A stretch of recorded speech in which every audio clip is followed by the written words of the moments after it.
future our priority.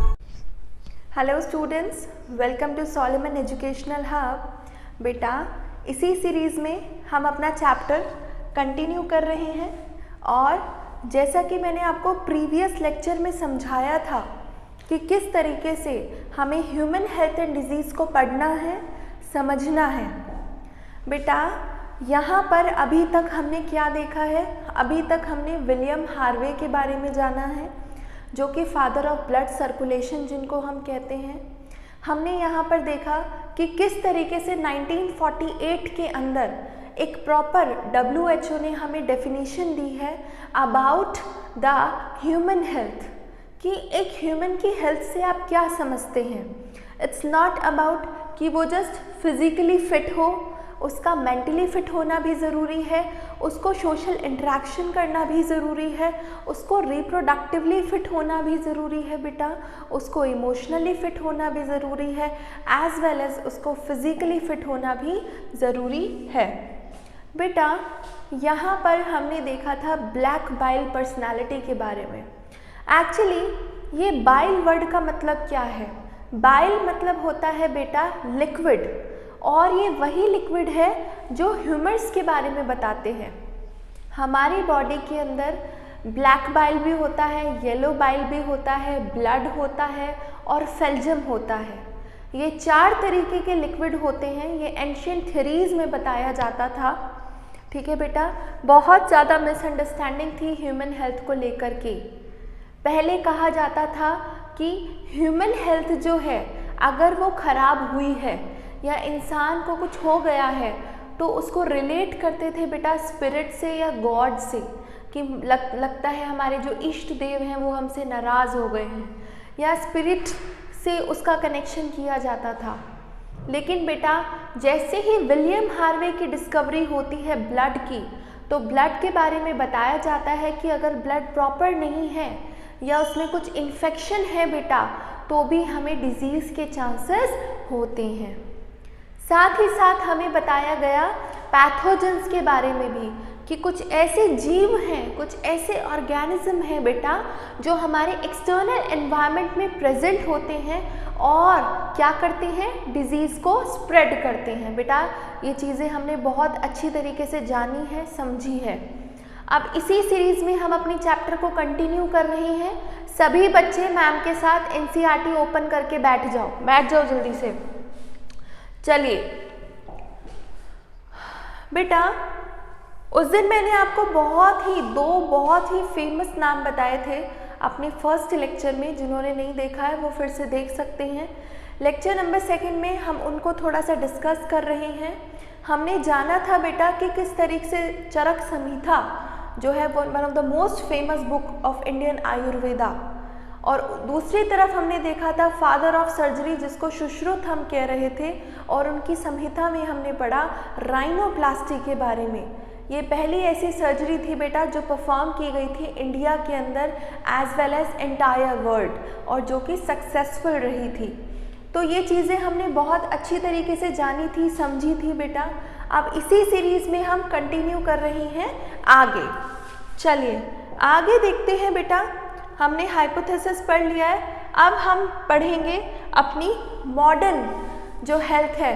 Modern health की definition अब हमें कंसिडर करनी है बेटा। मैंने आपको एंशिएंट थ्योरीज भी पढ़ा दी हैं, मैंने आपको कुछ एंशिएंट जो चीज़ें चल रही थी एंटायर वर्ल्ड में वो भी आपको थोड़ा सा डिस्कस किया है बेटा। बट हमें थोड़ा NCERT ओरिएंटेड रहना है, इसीलिए हम अब अपनी NCERT पर आ जाते हैं। साथ ही साथ हम यहाँ पर जानेंगे बेटा कि मॉडर्न हेल्थ का मतलब क्या होता है। आप मॉडर्न हेल्थ से क्या समझते हैं? तो मॉडर्न हेल्थ का मतलब है बेटा कि अगर हमें कोई डिजीज़ नहीं है, तो हम अपने आप को हेल्दी कंसिडर कर सकते हैं। But this is a special case जिसके अंदर हम जानेंगे कि बेटा डिजीज़ कैसी होती है। कुछ डिजीज़ ऐसी होती हैं जो हमें इमोशनल ट्रॉमा से भी मिल सकती हैं, कुछ डिजीज़ ऐसी होती हैं जो नॉन इन्फेक्शियस होती हैं, और कुछ डिजीज़ ऐसी होती हैं बेटा जो इन्फेक्शियस होती हैं। तो ह्यूमन हेल्थ को समझने के लिए हमें पैथोजेंस और डिजीज़ का कॉन्सेप्ट बहुत अच्छी तरीके से समझना पड़ेगा। चलिए, द टर्म हेल्थ बेटा स्टार्ट कर रही हूँ मैं। बिल्कुल भी सब बच्चे बहुत अच्छे से ध्यान से पढ़ेंगे, एक एक लाइन समझाएंगे ma'am. The term health is very frequently use by everybody. How do we define it? Health doesn't mean simply absence of disease और फिजिकल फिटनेस। बेटा ये वही बात है जो हमने पिछले लेक्चर में भी डिस्कस किया था। हेल्थ का मतलब ये नहीं होता भैया डोले शोले आपने बना लिए और आप हेल्दी हो। हेल्थ का मतलब ये भी नहीं है कि आप जिम जा रहे हो, अर्ली मॉर्निंग जिम जाते हैं आप, आपके शोल्डर्स हैं, बाइसेप्स हैं, एब्स हैं, इट डजंट मीन आप हेल्दी हैं। प्रॉपर हेल्दी होने के लिए बेटा आपको फिजिकली फिटनेस के साथ साथ और भी बहुत सारी फिटनेस की ज़रूरत होती है। चलिए देखते हैं क्या।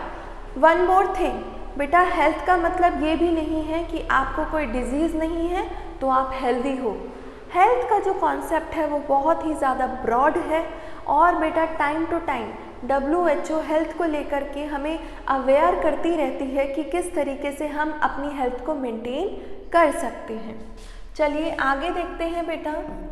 It could be defined as a state of complete physical, mental and social wellbeing. बेटा physical, mental and social wellbeing, यानी फिजिकली आपको फिट होना है, मेंटली आपको फिट होना है और सोशली आपको वेलबींग होना है।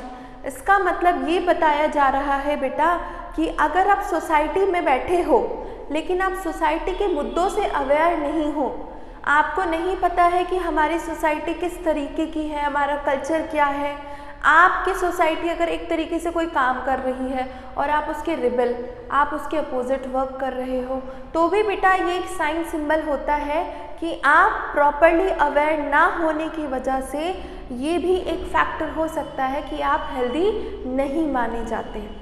ठीक है, जैसे बेटा फॉर एग्जांपल मैं आपको समझाती हूँ। अब क्या होता है, गैदरिंग्स होती हैं ना, जैसे फैमिली वाले होते हैं, बोलते हैं चलो जी आज डिनर पे चलते हैं, सभी लोग फैमिली में जा रहे हैं लेकिन आप बिल्कुल अंधेरे में बैठे हो, रूम में बैठे हो बेटा, कोई ट्रॉमा है, कोई क्या बात हो गई ऐसी, तो ये भी एक सिंबल है कि आप हेल्दी नहीं हैं। आपको फिजिकली, आपको मेंटली और बेटा सोशल वेलबींग होना पड़ेगा। चलिए आगे देखते हैं बेटा। This increase productivity and bring economic prosperity, also longevity of the people and reduces maternal mortality। बेटा अगर मैं बात करूँ आपको हेल्थ की, हेल्थ अगर आप हेल्दी हैं, फॉर एग्जांपल देखिए अगर मैम हेल्दी हैं तो ही आपको पढ़ा सकती हैं। अगर मैम को कोई डिजीज़ हो गई तो इट माइट बी पॉसिबल कि वो ना आ पाए, आपको ना पढ़ा पाए।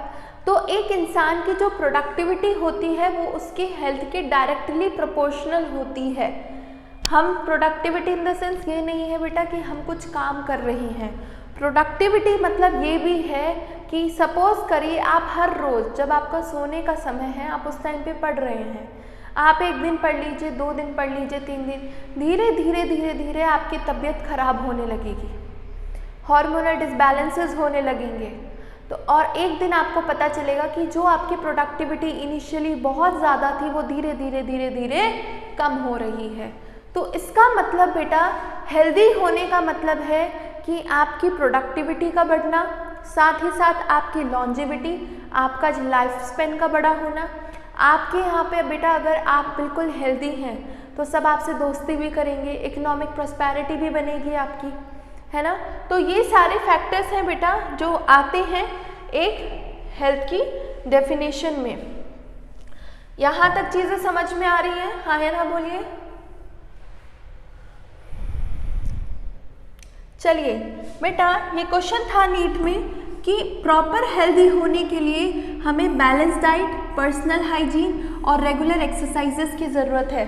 बच्चा पार्टी जो बैलेंस डाइट नहीं ले रहा है, पहले तो मैं उसको यही एडवाइस करूँगी बेटा आपके खाने के अंदर कार्बोहाइड्रेट, प्रोटीन, फाइबर, रफेज सब कुछ होना चाहिए।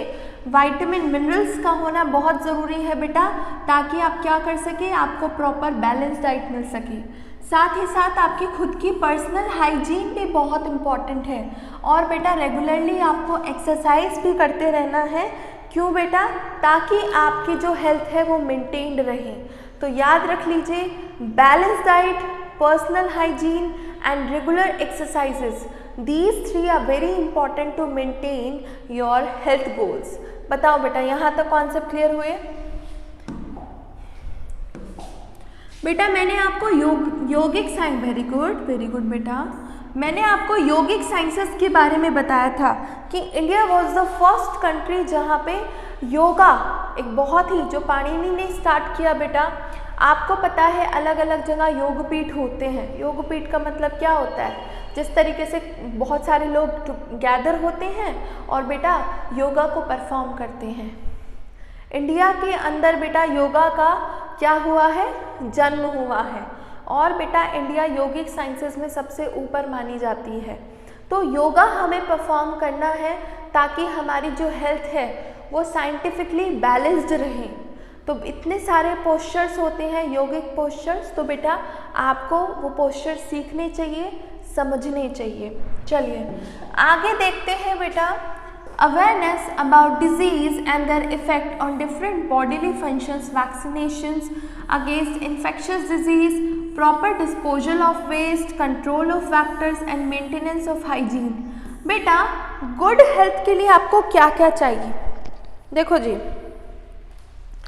अच्छी हेल्थ अगर आपको चाहिए तो आपको अच्छा खाना है, आपको अपनी पर्सनल हाइजीन प्लस जहाँ पर आप रहते हैं वहाँ पे हाइजीन को मेंटेन करना है, प्रॉपर इम्यूनाइजेशन रहना है, प्रॉपर वैक्सीनेशन लेना है बेटा, वेक्टर्स को कंट्रोल करना है। ये सारी चीज़ें आपके अंदर होनी चाहिए। ठीक है, चलिए आगे देखते हैं। When the functioning of one or more organ or system of the body is adversely affected, characterized by various signs and symptoms that we are not healthy, we have a disease। बेटा एक बार disease का statement लिखा हुआ था AIIMS के paper में, आपको ये बताना था कि वो करेक्ट है या इनकरेक्ट है। डिजीज़ की जो डेफिनेशन है वो ये है बेटा कि जब आपकी बॉडी का कोई भी ऑर्गन, कोई पर्टिकुलर ऑर्गन या बेटा ग्रुप ऑफ ऑर्गन या बेटा कोई भी आपकी बॉडी का क्या हो सकता है, पूरा का पूरा सिस्टम बेटा बहुत ज़्यादा अफेक्टेड हो जाए और वहाँ पर साइन एंड सिम्टम दिखने लगे कुछ अफेक्ट होने के, तब आप उसको क्या कहेंगे कि आप हेल्दी नहीं हैं। That means you have a disease. तो याद रखिएगा बच्चों, कोई ऑर्गन सिस्टम या आपकी बॉडी अगर अफेक्ट हो रही है तो आपको क्या कहा जा रहा है कि there might be some probability कि आपके अंदर डिजीज़ हो सकती है। अब भाई दो तरह की डिजीज़ होती है, एक होती है इन्फेक्शियस और एक होती है नॉन इन्फेक्शियस। कोई बच्चा मुझे डिफरेंस बताएगा इन्फेक्शियस और नॉन इन्फेक्शियस का?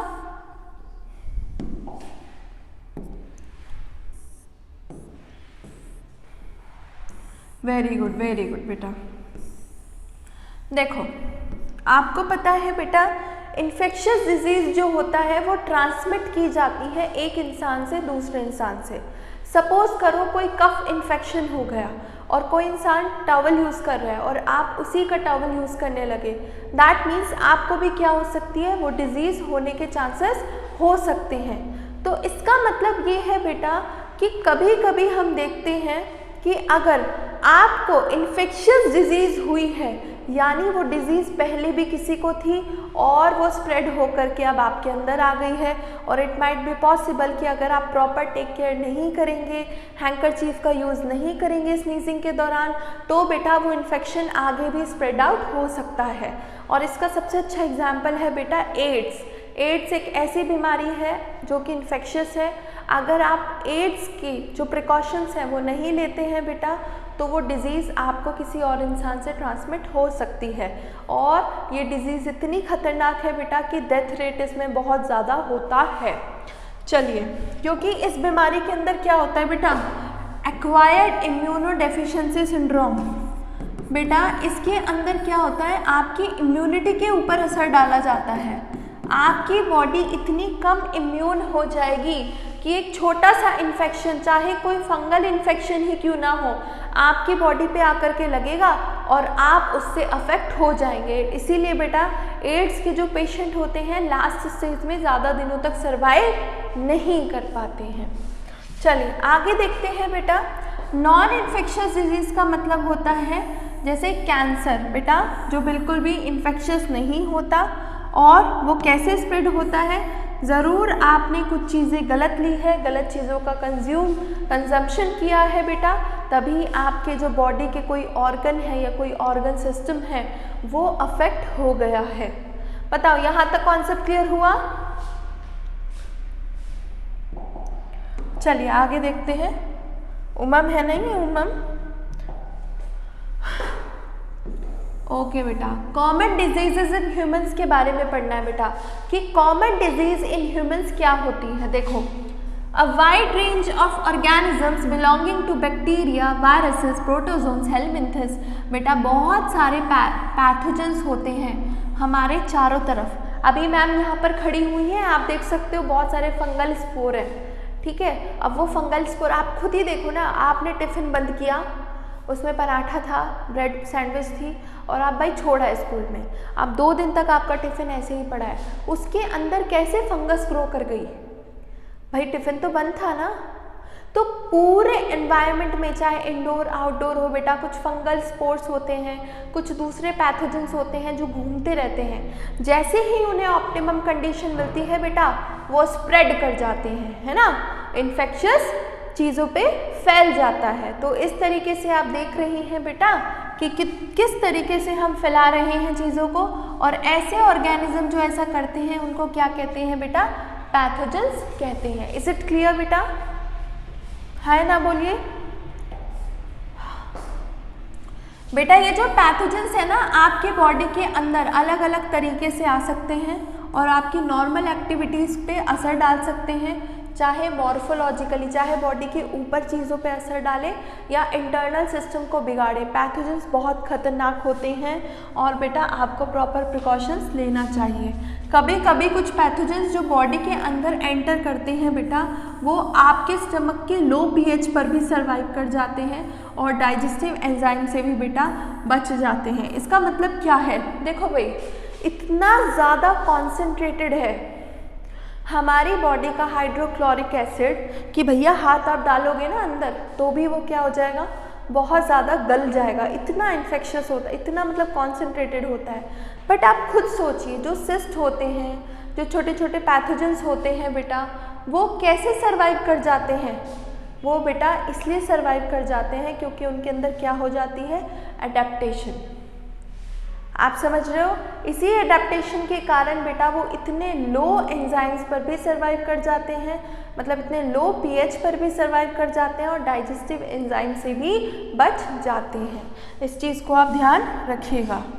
चलिए आगे देखते हैं। बताओ यहाँ तक चीज़ें समझ में आ रही है बेटा? अभी तक कोई भी लाइन में कन्फ्यूजन है? किसी को कोई कन्फ्यूजन नहीं है? चलिए आगे देखते हैं बेटा। साल्मोनेला टाइफी बेटा क्वेश्चन आया है नीट का, इस लाइन पे क्वेश्चन आया है, ठीक है, इसको ध्यान से रखिएगा। एक तरीके का बैक्टीरिया है, कौन सी बीमारी करता है? टाइफाइड फीवर करता है, पैथोजेनिक होता है, स्मॉल इंटेस्टाइन में करता है, फूड के थ्रू, वाटर के थ्रू बॉडी में आ सकता है बेटा। 39 to 40 डिग्री सेल्सियस में कर देता है एनहांस्ड, मतलब फीवर वहाँ पर है, स्टमक में पेन है, कॉन्स्टिपेशन की दिक्कत है बेटा, हेडेक है, लॉस ऑफ एपेटाइट है, भूख मर गई है बेटा। टाइफाइड का fever could be confirmed by the Widal test. इसमें आपको मैरी मेलोन की कहानी पढ़नी पड़ेगी बेटा। जो जो बीमारियां एनसीईआरटी में है वो तो रट्टा मार के जाना। रट्टा कैसे मारोगे? जब चीज़ों को समझ लोगे। तो बेटा आपको पता है कि ये साल्मोनेला टाइफी है, एक तरह का पैथोजेनिक बैक्टीरिया होता है। भाई लार्ज इंटेस्टाइन पे असर डालता है या स्मॉल इंटेस्टाइन पे असर डालता है? जल्दी से बता दो, जल्दी से।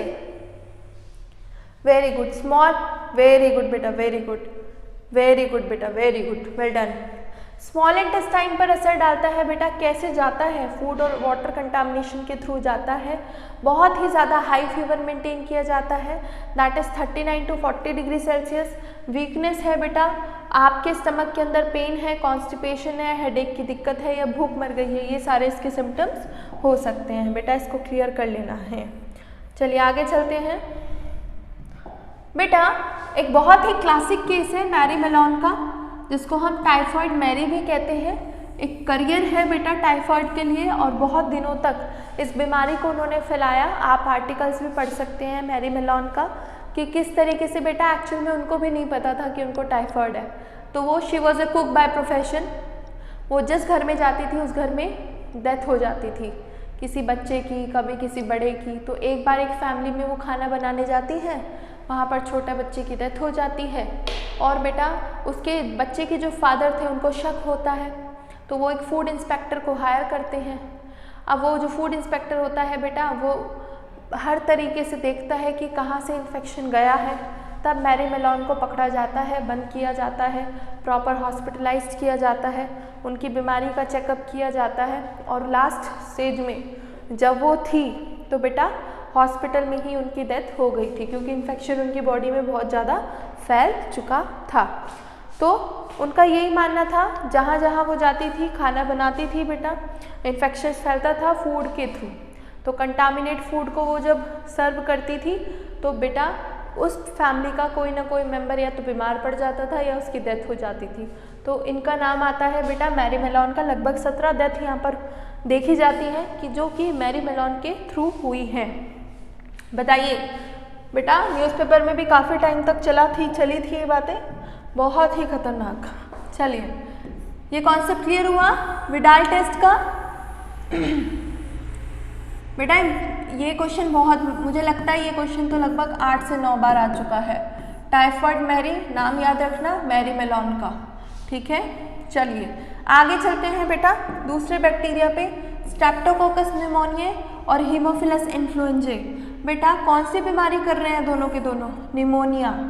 ह्यूमंस के अंदर बेटा आपकी एल्वेलाइज पे असर डाल रही है बेटा ये दोनों बैक्टीरिया। मेरे बच्चों एक चीज़ का ध्यान रखना, देखो स्ट्रेप्टोकोकस कैसे बैक्टीरिया होते हैं? जब वो एक के ऊपर एक के ऊपर एक के ऊपर अरेंज होते हैं, इस चीज़ का ध्यान रखना। स्टेफाइलोकोकस कैसे होते हैं? जब वो वाई शेप की फॉर्मेशन करते हैं, स्टेफाइलोकोकस। बेटा ये जो डिजीज़ है ना निमोनिया, इसको कॉज करने के लिए 2 बैक्टीरिया रिस्पॉन्सिबल है।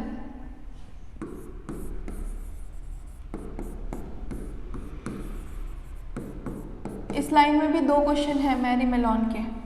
बेटा एक बार एक क्वेश्चन आया कि निमोनिया के अंदर ह्यूमंस में क्या चीज़ों पे इन्फेक्शन होता है? बेटा एल्वेलाई के ऊपर, यानी जो एयर फिल्ड सैक्स है आपकी लंग्स की, उनके ऊपर सबसे ज़्यादा असर पड़ता है बेटा, क्योंकि आपको पता है कि जो एल्वेलाइज होती हैं यहीं पर डिफ्यूजन होता है। O2 अंदर जाती है और CO2 बाहर जाती है। अगर बेटा यही लिक्विड से भर जाएगी, क्या वो डिफ्यूजन हो पाएगा? से यस और नो? नहीं हो पाएगा, सांस लेने में दिक्कत आने लगेगी। बेटा पूरा म्यूकस से भर जाता है, लिक्विड से भर जाता है। ऐसी बीमारी बेटा बहुत खतरनाक होती है, इसको हम कहते हैं एल्वेलाई इन्फेक्शन। किससे भर गई है एल्वेलाई? फ्लूइड से भर गई है। कहाँ प्रॉब्लम आ रही है? सांस लेने में प्रॉब्लम आ रही है बेटा, बुखार चढ़ चुका है, ठंड लग रही है, खांसी हो रही है और बेटा सिर में दर्द हो रहा है। बहुत केसेस आते हैं जिसमें लिप्स और फिंगर नेल्स ग्रे और ब्लूइश हो सकती है। इम्पॉर्टेंट है बेटा, क्या क्या चीज़ें बदल रही हैं? लिप्स का जो कलर है, साथ ही साथ फिंगर का जो कलर है बेटा, आप देखा होगा जब भी आप डॉक्टर से कंसल्ट करते हैं तो आपको बोलता है मुंह खोलो, आपकी टंग को देखते हैं। अगर आपकी टंग ग्रेइश हो रही है तब भी माना जाता है कि निमोनिया आपको हो गया है। तो इस तरीके से आपने देखा लिप्स और फिंगर का बेटा ग्रे टू ब्लू कलर में चेंज हो जाना। एक हेल्दी पर्सन में ये इन्फेक्शन कैसे फैलता है बेटा? ये इन्फेक्शन फैलता है जब किसी और को निमोनिया है और जैसे ही उसने स्नीज किया तो बेटा वो ड्रॉपलेट्स आपके फूड के ऊपर आ गई, आपके टॉवल के ऊपर आ गई, आपके बहुत क्लोज है वो, तो तब भी इन्फेक्शन आपको फैल सकता है, because it is infectious disease. बताओ बेटा चीज़ें कॉन्सेप्ट क्लियर हो रही हैं? हाँ या ना बोलिए। बेटा एक क्वेश्चन आया नीट में कि बताओ कौन कौन सी डिजीज़ ऐसी हैं जो बैक्टीरियल डिजीज़ हैं। तो याद रखना, बैक्टीरियल डिजीज़ कौन सी है बेटा? Dysentery, plague, diphtheria. कौन करता है डायसेंट्री, बता सकता है कोई?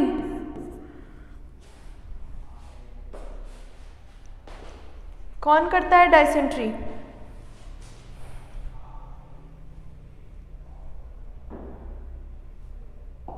बताओ बेटा। अमेबिक डायसेंट्री कैसे होती है? ये वही है प्लेग बेटा, वायरसीनिया पेस्टिस, डिप्थेरिया, कोराइनी बैक्टीरिया। डायसेंट्री कैसे होता है? अमेबिक डायसेंट्री होती है बेटा, ठीक है। यहाँ पर आप देख रहे हैं कि जो अलग अलग बीमारियाँ हैं, ये जो अलग अलग डिजीज़ हैं बेटा, चाहे आपकी निमोनिया हो गया हो या आपकी माइकोबैक्टीरियम के थ्रू कोई दूसरा इन्फेक्शस हो, कोई इन्फेक्शन आपको हो गया हो, ये जो बैक्टीरिया हैं हमेशा यूज़फुल नहीं होंगे, ज़्यादातर ये पैथोजेनिक हैं। तो बेटा आपको ये याद करना है, चाहे आपका वायरसीनिया पेस्टिस हो, चाहे आपका कोराइनी बैक्टीरियम हो, चाहे आपका साल्मोनेला टाइफी हो, स्ट्रेप्टोकोकस निमोनिया हो बेटा, ये सारे बैक्टीरिया आपको याद करने हैं कि कौन सी डिजीज़ करता है।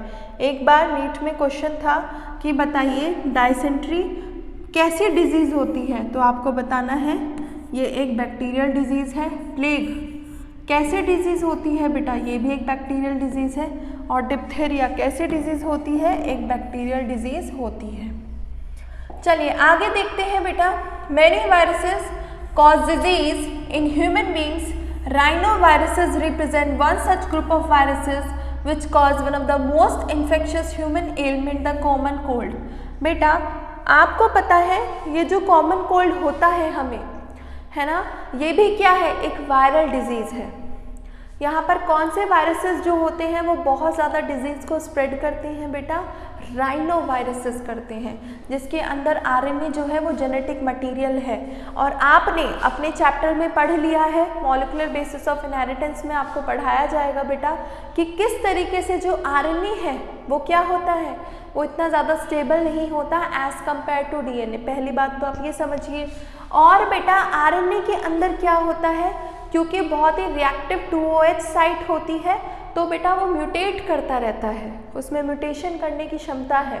और बेटा ऐसे वायरसेस जो म्यूटेट होते हैं वो बहुत ही कम टाइम के लिए सर्वाइव कर पाते हैं, लेकिन सर्वाइवल के जस्ट फिनिश होने तक बेटा वो अपने आप को किसी और फॉर्म में म्यूटेट कर लेते हैं। जैसे आपने कोविड-20, कोविड-19, कोविड की, कोरोना की बेटा अलग अलग स्ट्रेन होता है ना।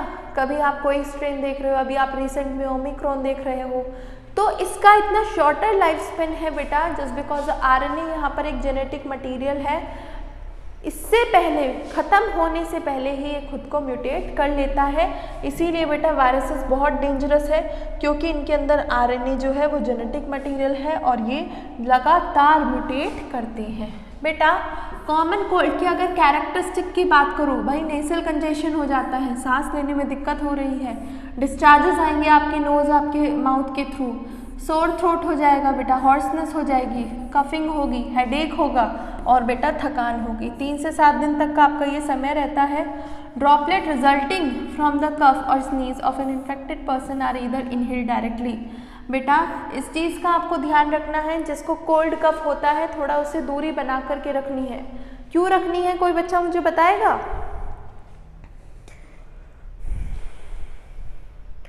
क्योंकि बेटा वो इन्फेक्शियस डिजीज़ है ना।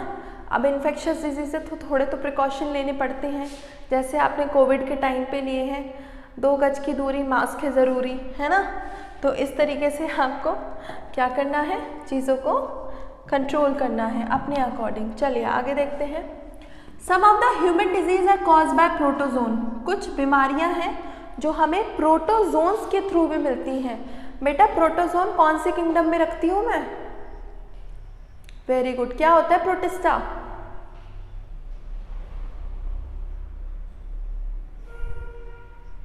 वेरी गुड, यूनिसेल्युलर यूकैरियोट्स जो होते हैं बेटा वो प्रोटिस्टा होते हैं, है ना, सही बात है।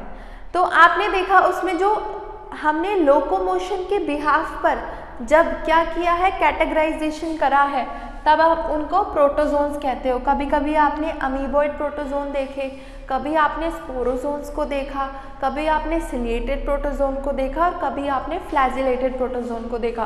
बेटा सेकेंड चैप्टर में बहुत अच्छे से मैंने आपकी ये क्लासेस ली हैं। बेटा अब ये प्रोटोजोन कौन सी बीमारी हो रही है? मलेरिया। बेटा आपको पता है कि प्लाज्मोडियम एक छोटा सा प्रोटोजोन है, मलेरिया कॉज करता है। बेटा लगभग 5 से 6 बार ये क्वेश्चन आ चुका है कि प्लाज्मोडियम क्या है, तो आपको पहले ये ही पता होना चाहिए कि ये बेटा एक तरीके का प्रोटोजोन होता है जो मलेरिया नाम की बीमारी करता है, जो मलेरिया नाम के डिजीज़ को स्प्रेड करता है बेटा। ठीक है, यहाँ पर आप देखेंगे अलग अलग स्पीशीज़ है प्लाज्मोडियम की। बेटा प्लाज्मोडियम वाइवेक्स, प्लाज्मोडियम मलेरिया और प्लाज्मोडियम फॉल्सीपेरम, हालांकि 2 और होती है, ओवेल भी होती है। बेटा आपको देखना है कि इन सारी स्पीशीज़ में से सबसे ज़्यादा खतरनाक कौन सा है और सबसे ज़्यादा जो सीरियस डिजीज़ होती है वो कौन करता है। बेटा 2 क्वेश्चन मैम यहाँ पर बता रही है कि मलेरिया एक प्रोटोजोन के थ्रू हुआ है, जिसको आप क्या कह रही हो बेटा? प्लाज्मोडियम। बेटा 3 स्पीशीज़ है, वाइवेक्स, मलेरिया और फॉल्सीपेरम।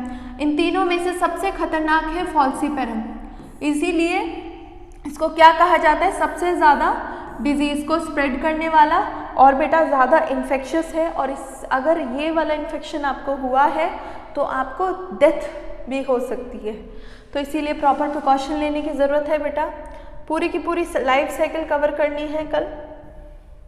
यहाँ से आज का जो आपका होमवर्क है बेटा, ये पूरी की पूरी लाइफ साइकिल आप कवर करके आएंगे। मैं बताती हूँ लाइफ साइकिल से क्वेश्चन कैसे आते हैं।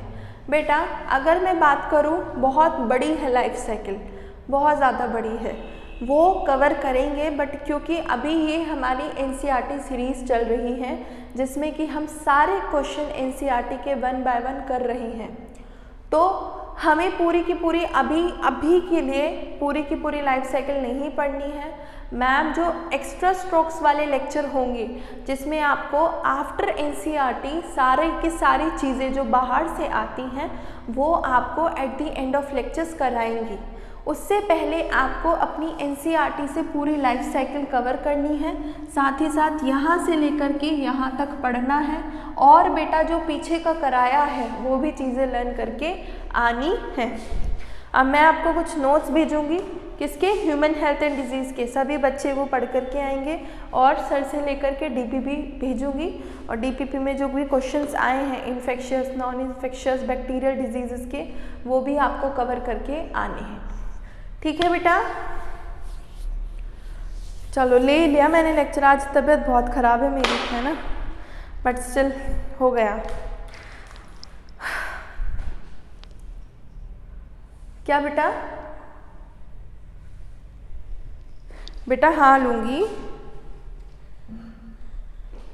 हाँ आज मैंने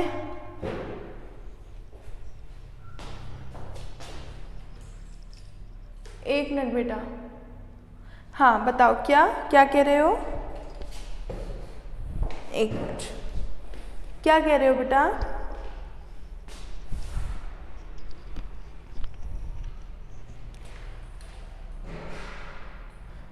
मॉलिक्यूलर बेसिस ऑफ इनहेरिटेंस। तो कल एक काम करते हैं, 1 से 2, 2 से 3 जो मेरी क्लास होती है ना, कल मैं ना ड्रॉपर की क्लास नहीं लूँगी। कल बेटा आंचल आप लोग भी ज्वाइन कर लेना उसी क्लास को, 1 से 2, 2 से 3। अच्छा हाँ कल तो है भी नहीं, तो कल मैं ना 1 to 2, 2 to 3, 1 से ले लूँगी आपका मॉलिक्यूलर बेसिस ऑफ इनहेरिटेंस। जिसको ज्वाइन करना है कर सकता है। हाँ हाँ एनसीईआरटी से पढ़ा दूँगी। फिर थोड़ा सा ब्रेक,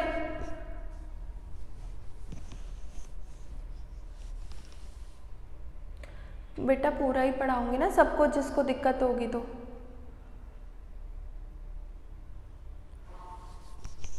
ठीक है, मैं कल आपका मॉलिक्यूलर बेसिस ऑफ इनहेरिटेंस ले लेती हूँ, सभी बच्चे ज्वाइन कर सकते हैं उसको। ओके बेटा, थैंक यू बेटा, थैंक यू बच्चे, bye, take care, good night बेटा।